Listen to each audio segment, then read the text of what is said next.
Aaron Rose, I am your child. Kaya sa langit, walang baby.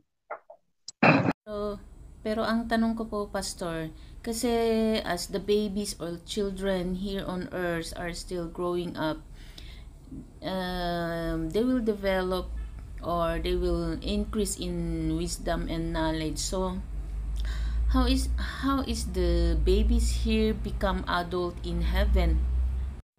I mean, when the babies here on earth die, and then they will become adult in heaven. Oh, pero iba kasi pagka nasa heavenly realm ka na eh. Oh, so you mean, Pastor, when the babies here on earth pass away, and then before entering into the other dimension is automatically changed into adult? Yeah, accelerated. Oh. Oh, pero wala silang reward. Mm. Wala Oo. silang reward. Ligtas lang kasi walang basis ng reward eh. Diba? Kasi ang basis ng reward, yung works, di ba? Oo. Oh, so, wala silang reward, pero ligtas. So kahit yung baby na napanganak sa parents na unbelievers. Most likely, kasi ang sabi ng Panginoon, let the children come unto me, di ba? So, yan yung mga gray area ng Bible, pero ano naman ang reason ng Diyos para parusahan sila? Bagay. Diba? Kasi ang lake of fire, kung hindi sila, dalawang schools of thought. Kung hindi sila ligtas, wala rin silang judgment. Kasi mapansin mo, sa lake of fire, you will suffer and be judged according to your works, di ba? Yung length of time na spend mo sa lake of fire is based on your works. Kaya bubuksan yung book of deeds, di ba? And everyone will be judged according to their works, di ba? Wala namang works yung mga baby. Bagay. Di ba? So kung hindi sila ligtas, hindi rin sila pwedeng parusahan. Di ba? Ganun lang. Ngayon, kung ligtas sila, wala rin silang reward kasi wala naman silang ginawa. Nung nandun kami sa Ifugao, sa Burol, Sunday, pati pala yung pag-offering nila, wala silang offering time, no? Hindi po, Inalis nila. yung tithes talaga, yun ang nawala. Hindi, kahit na yung offering time, wala. Ganun?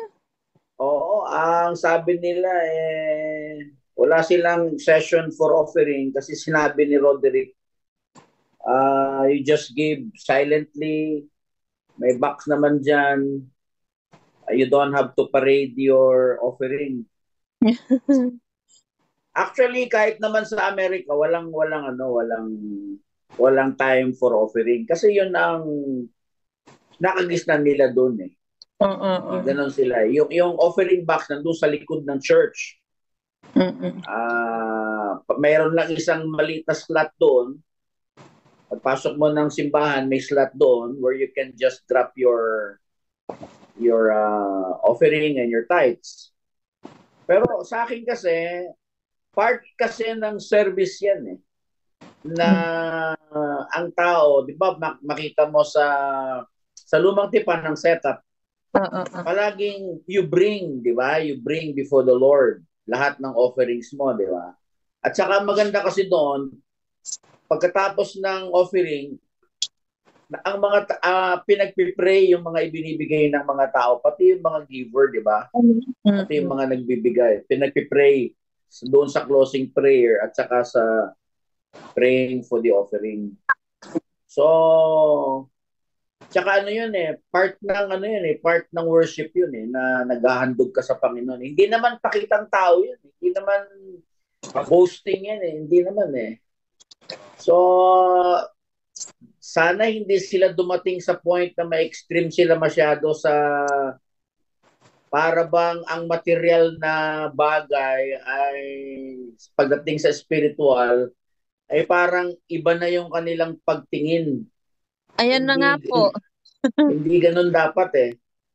Hindi naman yan, walang ganong walang ganong aral ang Biblia. Kahit nga si Kristo, di ba, mapansin mo, of all the place na siya ay nakaupo at nagmamasid, doon pa siya nakaupo sa tapat ng offering box, di ba?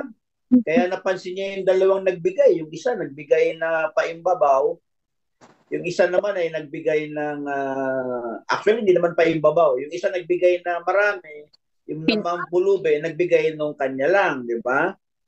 So, hindi ko alam kung ano yung kanilang pananaw sa ganyan kasi si Brother Julian kasi parang allergic talaga sa tithing. Kasi nga daw po, wala naman daw sa sa Old Testament lang daw yung tithes. Ang tanong dapat, ganito, hindi ka pwedeng maging believer ng message na ito kung hindi ka naniniwala dyan. Kasi si Brother Branham, na kinikilalang prophet natin, at saka si Brother Jackson, na kinikilala nilang apostle, yung kinikilala nating sugo at saka yung kinikilala nating apostol, they all believe in tithing. So paano mo ini-embrace yung message na ito na you don't believe in tithing? Di ba? So pwede ko silang, actually kung hindi namin napag-usapan yan na kami nagharap kami, wala raw yan sa Bagong Tipan. Actually, meron eh. Meron eh. Mababasa mo yan sa Hebrews chapter 7. Diba? Binanggit ni Paul na si Melchizedek, nagbigay si Abraham ng tithes kay Melchizedek in behalf of the Levitical priesthood. Na while the Levites were still in the loins of Abraham, nagbigay si Abraham ng tithes on their behalf. Diba? Ngayon, ang binigyan niya ng tithes, hindi naman Aaronic Ang binigyan niya ng tithes, si Melchizedek. Ang tanong ito, kailan umiral ang Melchizedek priesthood? Hindi naman sa Lumang Tipan sa Bagong Tipan. Ang ano po dyan, Pastor, yung reason nila is yung Hebrews daw is quoted in the Old Testament. So, why bring it in the New Testament? Ano? Yung Hebrews, yung nasa Hebrew daw is quoted from the Old Testament. So, no, hindi... It's not, Paul is not quoting. Paul is actually trying to bring the types and shadow of the Melchizedek priesthood na hindi naman umiral sa Lumang Tipan. Hindi umiral ang Melchizedek priesthood sa Lumang Tipan. Di ba si Kristo is a high priest after the order of Melchizedek? Di ba? Ang tanong, bakit hindi siya order of Aaron at saka order of the Levites? Kasi prophetic yung gesture na yun It's a prophetic gesture na yung Melchizedek priesthood, which is symbolizing longevity and immortality, ma-apply sa Panginoon yan ngayon sa Bagong Tipan. Kaya kung may priesthood sa Bagong Tipan, dapat may handugan sa Bagong Tipan. Actually, wala namang sinabi na ang tithes ay inalis Can they read a scripture na inalis ang tithing sa New Testament? Wala. Wala ka mababasa. Ang mababasa mo lang, the law was nailed, di ba? In the cross. Kaso ang giving of tithes is pre-law yan P-R-E. Pre-law. Before the law. Di ba? Ngayon, nasabi ni Paul, if you are Abraham's seed, then you should do what Abraham is doing. Tama po. Amen. Di ba? We are not following the exampleship of Moses. We are following the exampleship of our father in the faith, which is Abraham. So, ang giving ng tithes sa Bagong Tipan, it may not be a mandatory, but by revelation. Di ba? So, by revelation yan. So, kung by revelation, kung revealed sa'yo, hindi yan mabigat gawin. Tapos, ang sinasabi nila, according to the dictates of your heart. Kung gagamitin ko yung salitang according to the dictates of your heart, Okay. I will follow your argument. Okay. Kung yan ay galing sa puso, pwede bang nagbibigay ka ng 10 piso na galing sa puso na ang blessing mo milyon-milyon?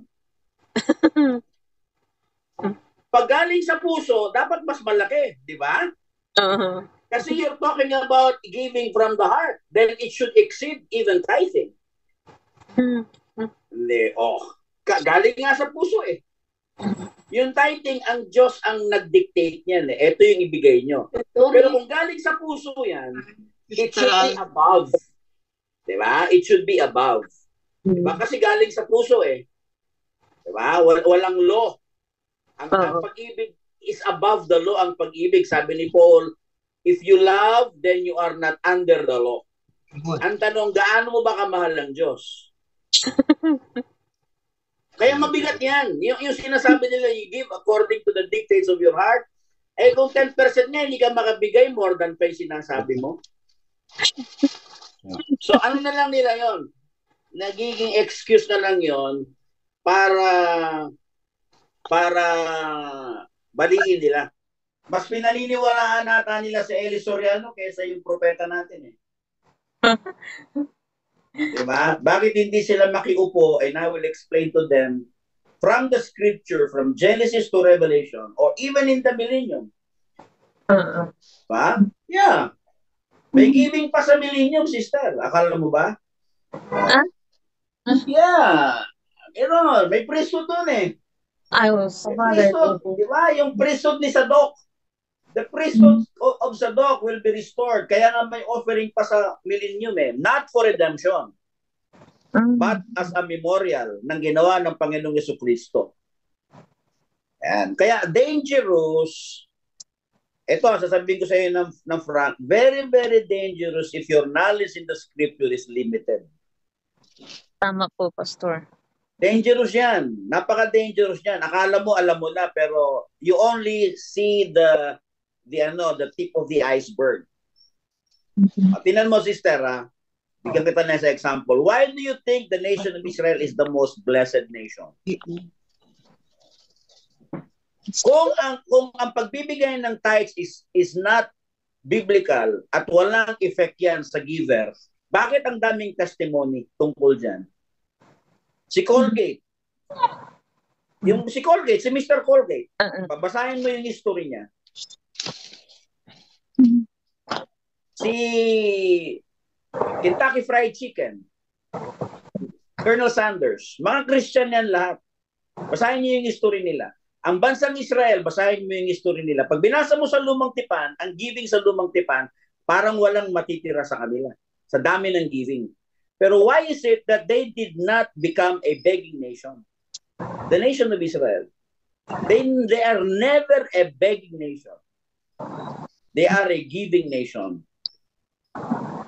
Ang pinakamayaman sa buong mundo is a Jew actually. Hindi si Elon Musk. The wealthiest guy in the world is Mr. Rothschild. Si Lord Rothschild ng England. He is a Jew actually.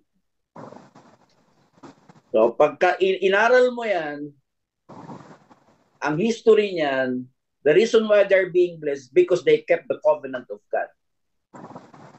Ganun yan. Ngayon sa Bagong Tipan, kaya hindi yan binigyan ng emphasis sa Bagong Tipan. Ito ang reason. Ang mga Gentiles, they are just following what the Jewish brothers and sisters are doing. So, why will Paul need to emphasize that when they had been practicing it for thousands of years? There is no need for that. There is no need to make emphasis. Ang lundo ng mga messages ni Paul sa kanyang mga letters more on the redemptive works of Christ. Diba? Yung the difference between the law and grace. So they don't need to bring what had been practiced for thousands of years by the Jew. Ngayon ang Gentiles, because we were just grafted in, nagsumusunod lang sila kung ano yung ginagawa sa worship ng mga Jewish brothers and sisters. They just follow it. Kasi sila yung panganay na kapatid natin when it comes to understanding the scripture. Ganun yan. So, I feel sad kasi kung hanggang ganun lang ang research nila at ang sinasabi, katulad halimbawa, wala na tayo sa kautusan. In reality, we were never under the law. Alam mo ba yon? We were never under the law because Gentiles did not practice the law. So why bring the law? We were never under the law. See? Kaya saan tayo binabalik ni Paul? Kay Abraham. Tama? Amen. Amen. Ayun. Ang tanong, ano yung ginawa ni Abraham? Diba? Kung si Abraham, ginawa niya yun, why are not we following the footsteps of Abraham? Saan kumuha na example si Isaac in giving his tenth? Sa tatay niya. Di ba? Nang magpanagpo, nung si Jacob ay nakatagpo niya ang Diyos sa Bethel. Anong sinabi ni Jacob? Naggawa siya ng promise. If you will bless me in the place that I will go, everything that I possess, I'm gonna give you the tenth, sabi ni Jacob. Without even knowing the commandments, without even knowing, di ba? It's embedded in them because why? They are following the exampleship of their dad. Di ba? That's why they became a blessed nation. Tingnan mo si Jacob, karsunsilyo lang, ang kanyang daladala nung pumunta siya sa Midian, sa tiyuhin niya. Wala siya, he was a poor guy, he has nothing. Dahil tumatakbo siya palayo sa kanyang mga magulang because his brother was chasing him, so he was running for his life, di ba? So he has nothing. Karsunsilyo lang ang dala niya. But when he came back after many years, he went home a wealthy guy. He became wealthy. Winawaisan nga siya ng biyanan niya, hindi siya mawaisan-waisan eh. Why? Because God was with Jacob. Diba? So yun lang hindi naiintindihan ng mga iba na kung paano. I have so many testimonies. Kahit lang yung anak ni Brother Tim had been testifying. Ang dami kahit sa church, maraming testimony tungkol dyan. No, kahit ang asawa ko, no, kahit si Rob, lahat, maraming testimony yan. Now, I'm not talking about the money itself. I'm talking about the biblical teaching of it. Diba? Ngayon, pag hindi mo yan tinuro sa mga tao mo, you are actually depriving them of the knowledge on how to be blessed by the Lord. Pananagutan mo yan bilang manggagawa ng Diyos. Hindi mo tinuturo sa kanila ang susi to unlock the blessing of God. Dahil ang iniisip mo bilang pastor, baka isipin nila na may mera ako eh. That's a wrong concept. Eto, nang tinuro ba ng Diyos yan sa lumang tipan, ganun ang mindset ng Diyos? Ganun ang mindset ng mga nation? Hindi. Diba? Ngayon na lang, because it was abuse. Tama naman yun eh. Pero hindi lahat ng nagtuturo niya ay abusado. Diba? So parang ganito yan. May mga pulis na abusado, pero hindi lahat ng pulis ay abusado. May mga politikong korap, pero meron namang hindi. So huwag mong lalahatin. So hindi lahat ng nagtuturo dyan, hindi lahat ng nagtuturo ng tithing is because they're after your money. No. No. They are giving you the key to unlock how to be blessed by the Lord. Now, pag tinuro mo yan, you don't force the people to follow it. That's right. You don't force the people to give. But you have to teach it and you leave it to them. You leave it to them on whether they will follow or not. At least wala na yan sa ano mo. Wala ka ng pananagutan. Tinuro mo na eh. If they follow, good. If they won't follow, it's up to them. It's their personal and individual relationship with the Lord. But being a minister of the gospel, you have to teach them. Kailangan ituro mo sa kanila yung full counsel of God, regardless of what they think about you. Kasi kung ang manggagawa, ang lagi nang baka kung anong isipin nila sa akin eh, then you're not supposed to be standing behind the pulpit because you're afraid of the people. O ang inaalala mo baka anong isipin mo nila sa'yo, di ba? You're not supposed to think about that. Just preach the word of God. Let it fall on good ground, on the wayside, on stony ground, whatever. Just preach the word. Tama. Di ba? Amen. Oh. Ngayon, kung anong isipin nila sa'yo, bahala sila. It's the relationship with the Lord. Hindi mo yung Yeah. pananagutan. Di ba? Kaya, I am sad kasi they claim to be following Brother Branham's message, Brother Jackson's message, and they refuse to believe that. Pag binasa mo yung COD ni Brother Branham, meron siya sinabi doon. Pag hawak mo na yung tithes para sa Panginoon, kahit may makita kang dapat mo bigyan, wag mong ibibigay yon kasi hindi yun sa'yo. That's the Lord's money. Ganun kahigpit ang statement ni Barbana para bang wala namang habag to. Yun ang sinabi niya. Kumuha ka doon sa sarili mo. But that is not your money. That belongs to the Lord. You're not supposed to take that. That's not yours. Actually, I ask you a question. Is there anything that belongs to us? No. No. No. Nothing. It's crazy, di ba? Meron ba tayo pag we are not even, ang buhay nga natin is not even ours, di ba? It's just coming from the Lord, di ba? Kaya that should never be an issue among the people of God.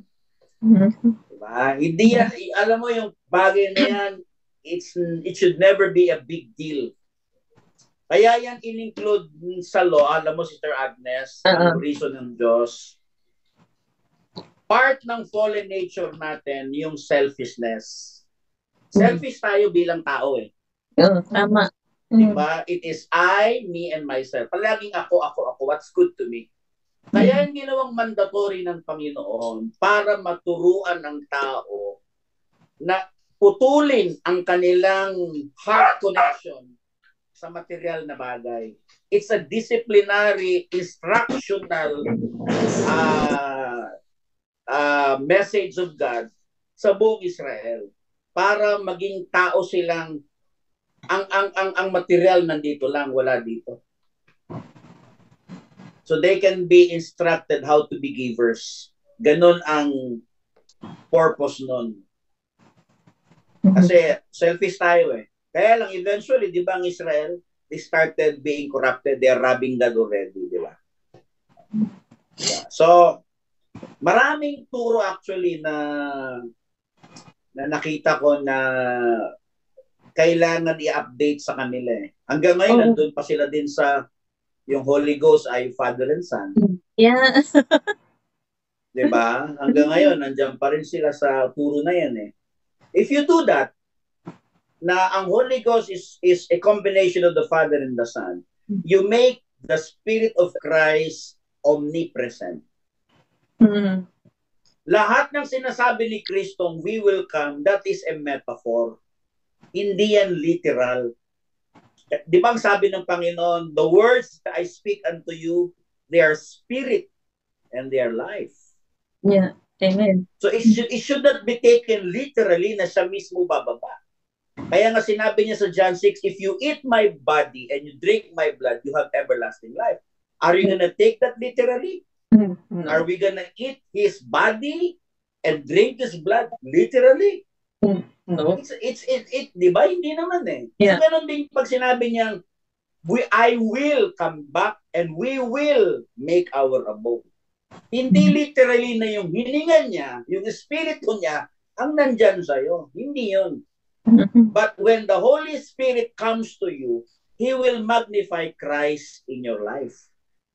Kasi yun ang trabaho niya eh, to conform you into the image of Christ. Yeah.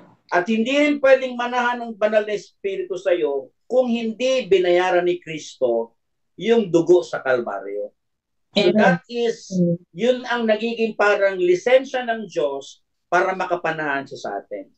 Pero ang Espiritu ni Kristo bilang anak ng Diyos, hindi yan omnipresent.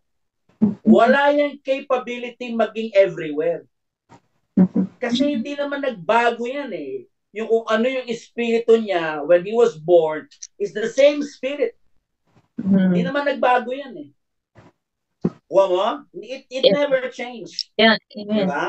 The only thing is, nung nag-fuse na sila ng Ama, no, meron na siyang potential of immortality. Pero mamamatay pa rin siya, kaya ngayon naman niya namatay. But when he rose from the dead, he will never die again, like we will never die again. Yeah. Pero yung kanyang literal breath, kasi ang espiritu is just a breath eh. Hininga lang yan eh. Diba? That's just the breath. Hindi naman literally kailangan natin ng hininga ni Kristo. Hindi ba? Hindi naman eh. Hindi mo kailangan ng hininga ni Kristo. Ang kailangan mo is the redemptive life of Christ. Amen. Yun.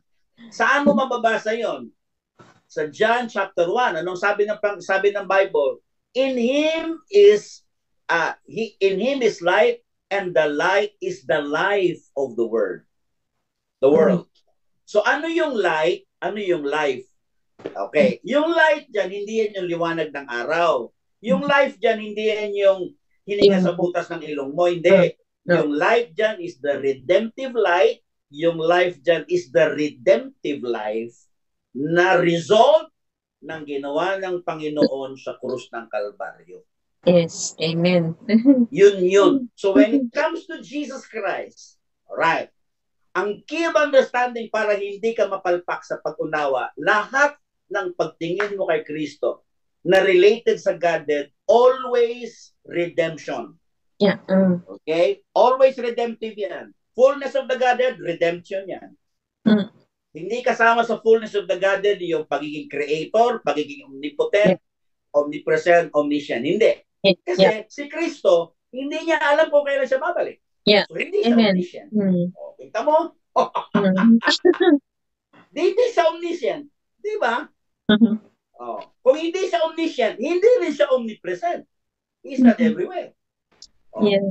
Diba? Kung hindi niya alam kung kailan siya babalik, ibig sabihin, hindi nagbago yung kanyang kalagayan even if nasa kanyang fullness of the Godhead. Yeah. See?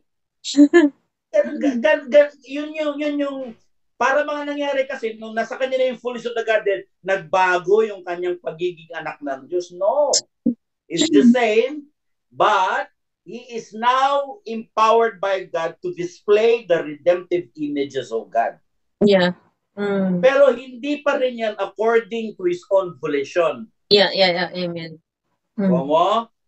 He will still be under the direction of the Father that is in him. Yeah. Ganun yan. So walang nagbago kay Kristo. Kaya nga second Adam.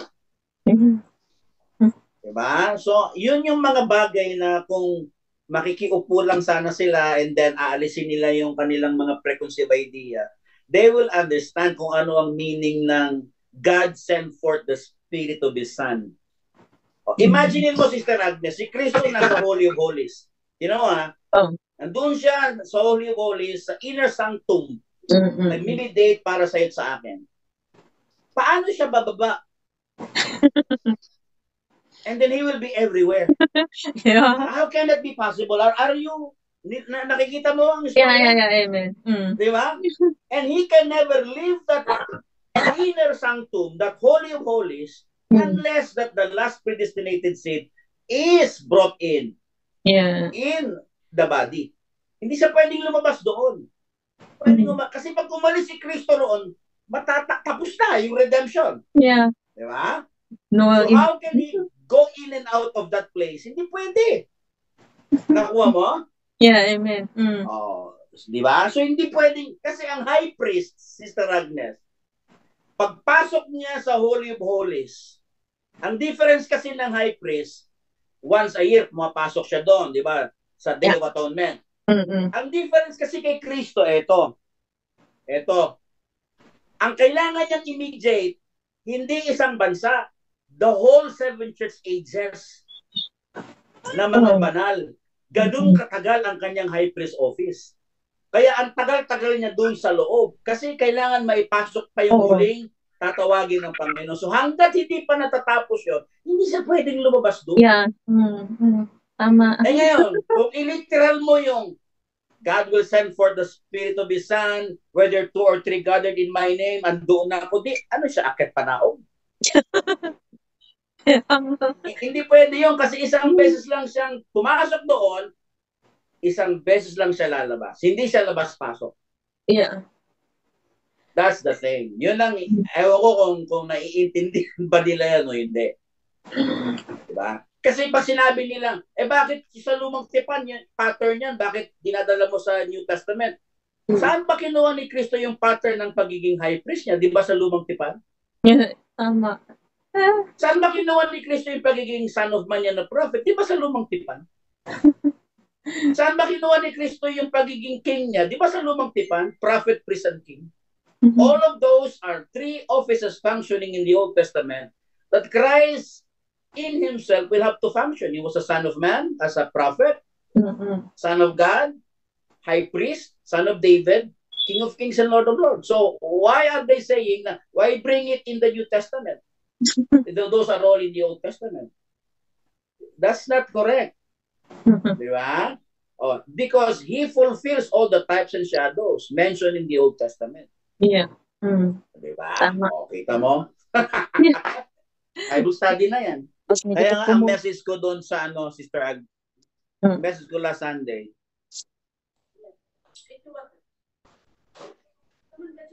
sino ang kikilalanin nilang apostol? Sino ang for example, not the title itself. Who are they going to recognize? I say this with humility and respect, with all humbleness. Sino ang kikilalanin mo magko-correct ng aral mo? Di ba? Kaya po. Oh. Halimbawa, you are a young brother in the ministry. Kasi kung tingnan mo yung setup ng New Testament, lahat ng 14 epistle ni Paul was a result of the issues arising in all the churches. Kahit na yung kanyang pastoral letter kay Timothy, yun ay standard advice na ibinibigay ng older minister to a young minister. This is how you should function if you enter the ministry. So it's like an old man, like a father in the faith, bringing to his son in the faith, the modality. These are the instructions. These are the guide. These are the principles you need to abide in the event that you will enter the ministry. Diba? Yun yung kasama yon. Kaya dalawa yan, dalawang pastoral letter. Actually, even Titus and Philemon are all pastoral letters. Yung mga yan. So, kung ang patay na si Bardy Jackson, wala na yung hindi ka na pwede magtanong sa kanya. Kaya po. Diba? O ngayon, do we have apostles today that they can ask? Diba? Ang problema kasi minsan ang mga manggagawa, pag hindi sila naging maingat sa pride and they think they already know everything, that's gonna be a hard lesson to learn for them. Yeah. Mostly talaga is yung pride. Ayaw mo na magtanong, ayaw mo na makorek. Diba? Dahil nakakapagturo ka na ng from Genesis to Revelation and you think you already know everything. Diba? And then you will encounter a situation in your ministry na meron ka makakasalubong ng mga doctrinal issues na hindi mo alam. Ang sabi ng iba, well, I will consult the Holy Spirit. Yeah, that's true. But the Holy Spirit will still use a person sa buhay mo. Yeah. Tama. Diba? So, ganun ang mahirap sa pag walang humility. Kailangan merong humbleness among ministering brothers. Pag hindi mo alam, don't pretend you know if you don't know. Magtanong ka. Diba? Mas maganda na yung nagtatanong ka kaysa naliligaw ka. Diba? Parang isang lugar, pumunta ka sa isang lugar, hindi mo naman alam yung lugar. Kahit nga may Waze ngayon, tsaka Google Map, naliligaw pa rin ang tao. Oo nga po. Di ba? Minsan kasi yung Waze kung saan ka dinadala eh. Oh, ano na yan ha? Satellite na yan. Pero wala pa rin. It's still unreliable. Oh. Pero pagka magtanong ka sa mga taong taga roon, they will tell you, pangatlong kanto po, kanan kayo. 4 na kanto, kaliwa kayo. After 2 kanto, kaliwa kayo uli. Yun na po yun. Nandun na kayo. Di ba? Yeah. Nakakarating nga tayo without Waze. Yeah. Diba? Ganun lang. Walang mawawala sa taong nagpapakumbaba at inaamin ng kanyang limitasyon. Mm-hmm. Diba? Alright.